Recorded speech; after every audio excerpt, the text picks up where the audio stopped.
வணக்கம். ஆகாஷ்வாணி புதுச்சேரி செய்திச் சுருக்கம் வாசிப்பவர் கோதை நாயகி.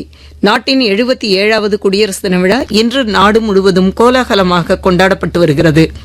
குடியரசுத் தலைவர் திருமதி திரௌபதி முர்மு புதுடெல்லியில் உள்ள கடமைப்பாதையில் தேசிய கொடியை ஏற்றி வைத்து மரியாதை செய்தார்.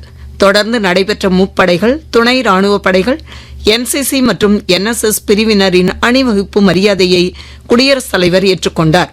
நாட்டின் ராணுவ வலிமையை உலகிற்கு பறைசாற்றும் வகையில் இன்றைய குடியரசு தின அணிவகுப்பு நடைபெற்றது. குடியரசு தின விழாவில் ஐரோப்பிய கவுன்சில் தலைவர் திரு அண்டோனியோ கோஸ்டா மற்றும் ஐரோப்பிய ஆணையத்தின் தலைவர் திருமதி உர்சுலா வாண்டர் லேயன் ஆகியோர் தலைமை விருந்தினர்களாக பங்கேற்றனர். புதுச்சேரி கடற்கரை சாலையில் இன்று நடைபெற்ற குடியரசு தின விழா கொண்டாட்டங்களில் துணைநிலை ஆளுநர் திரு கைலாஷ்நாதன் பங்கேற்று தேசிய கொடியை ஏற்றி வைத்து காவலர்களின் அணிவகுப்பு மரியாதையை ஏற்றுக்கொண்டார்.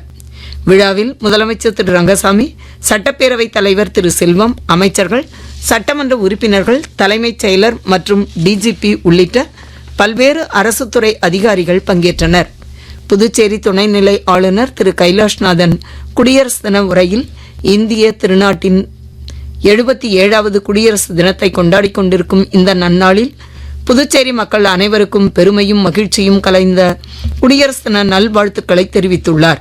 பாரத பிரதமரின் விவசாயிகள் நிதி உதவி திட்டத்தின் மூலமாக புதுச்சேரியைச் சேர்ந்த 5435 விவசாயிகளுக்கு ரூபாய் 1 கோடிக்கும் அதிகமாக நிதி உதவி வழங்கப்பட்டுள்ளதாக ஆளுநர் தமது உரையில் குறிப்பிட்டுள்ளார். காரைக்காலில் நடைபெற்ற குடியரசு தின விழாவில் மாவட்ட ஆட்சியர் திரு ரவி பிரகாஷ் தேசிய கொடியை பறக்கவிட்டு மரியாதை செய்தார். ஏனாமில் உள்ள GMC பாலயோகி விளையாட்டு அரங்கில் நடைபெற்ற குடியரசு தின விழா கொண்டாட்டங்களில் மண்டல நிர்வாகி திரு அங்கித் குமார் தேசிய கொடியை பறக்கவிட்டு மரியாதை செய்தார்.